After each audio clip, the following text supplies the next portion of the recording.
Hey, good morning, Realtors. It is not Monday morning. It is Thursday morning. It is June the 22nd, and this is update number 295 for our members all across the state. This is Nick checking in with you.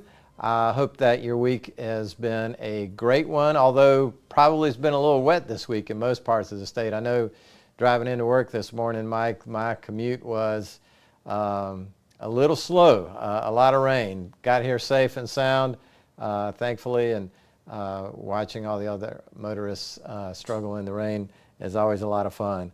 I've got a few updates for you today, and look forward to catching up with you on a few things. Let's start by giving you a quick wrap up. I'm glad to be back in the SCR office this week. We wrapped up the Leadership Tour 2023 edition last week. And what was the leadership tour? It was the leadership team, the officers of SCR, and myself traveling to meet with the leadership of all 15 local associations.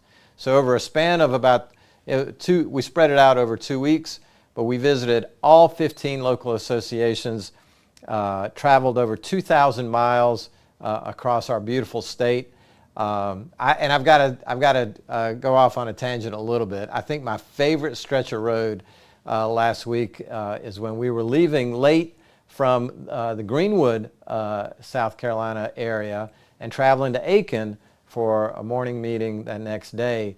And we were driving kind of on the back roads of South Carolina, and I saw more deer and more fireflies than I've ever seen since I was a child.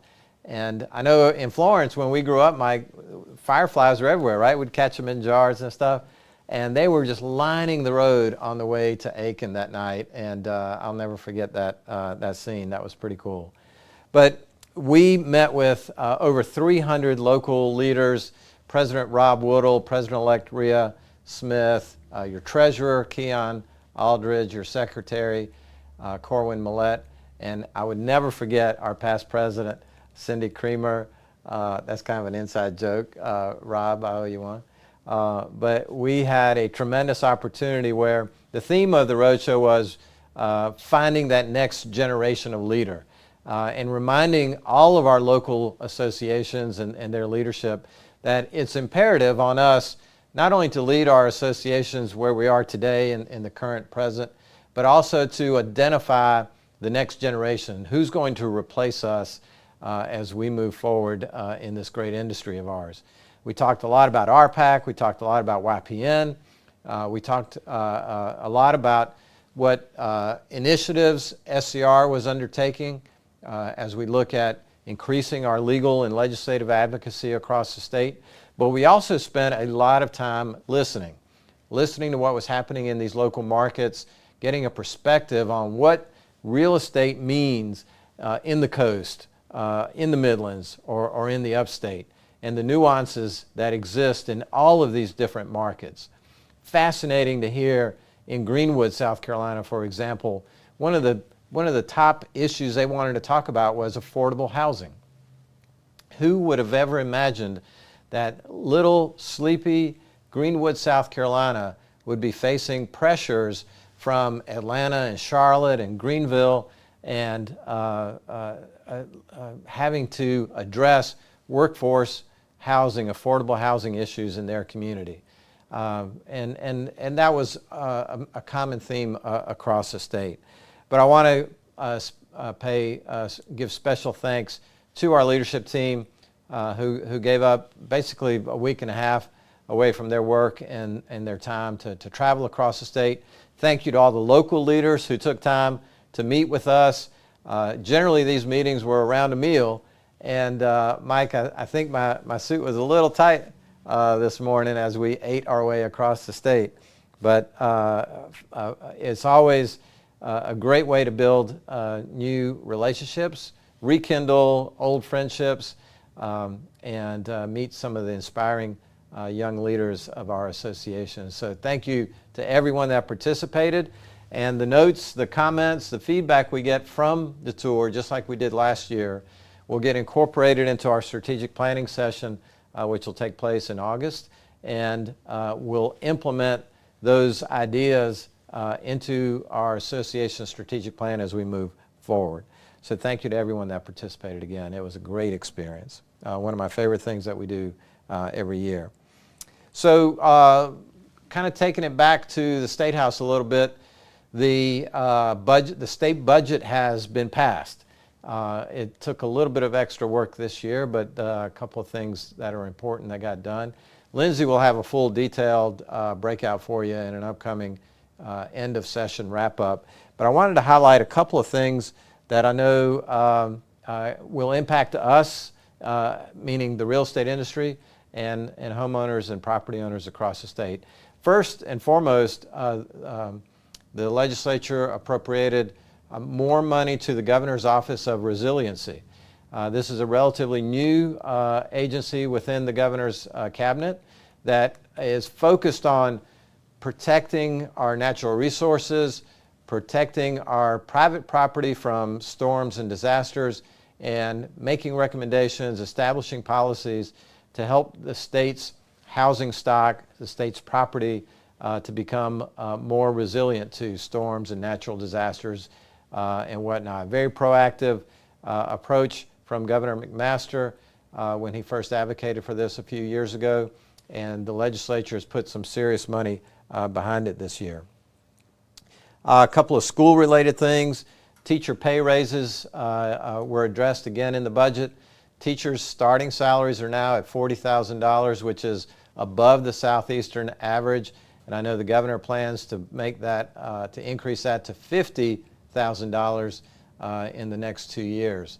So again, making South Carolina schools more competitive within our region, and really addressing, hopefully it will help with the teacher retention crisis that we have in our state. Speaking of schools, school safety was also addressed in the budget.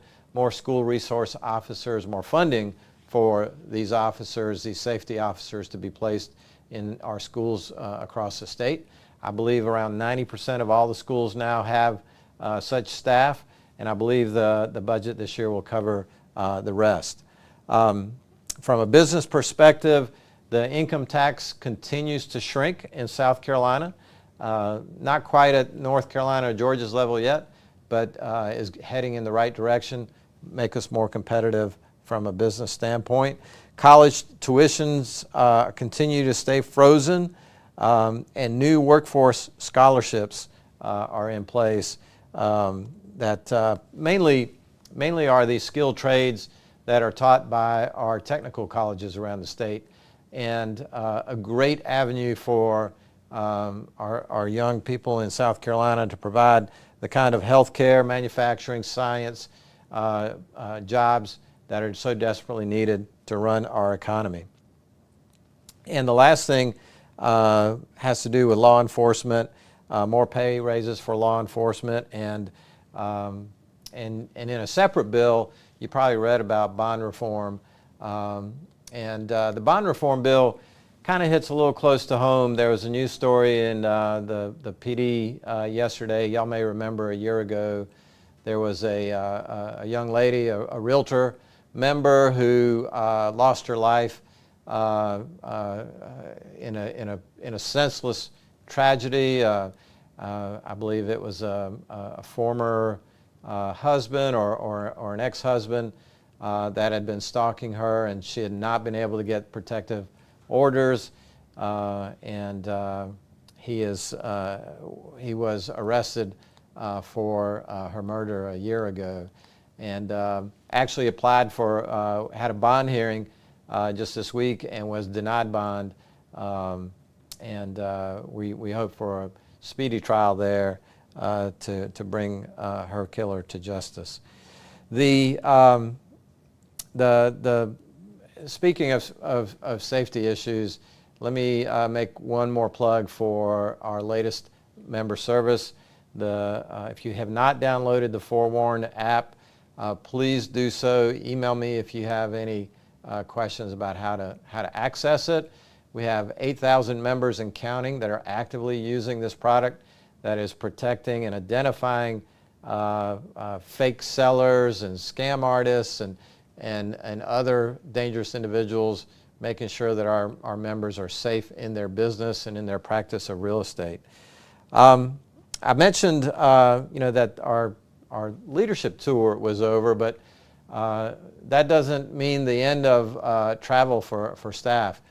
I know that between myself and the other staff members here, we are always looking for invitations to present, to speak, to meet with our members at the local level. I know next week I will be meeting with brokers in the PD, in Spartanburg, and even doing a virtual broker session for the Charleston realtors next week. So please, we would love to provide a legal, legislative, industry update to your next sales meeting, to your next association meeting. Please don't hesitate to invite us. So Mike, I think that's a wrap for this week. Sorry, we're a little off schedule. It's Thursday. I know it's not Monday. We'll do our best to get back on schedule next week. And in the meantime, I hope you stay safe, stay realtor strong, and we will catch up again real soon. Thank you.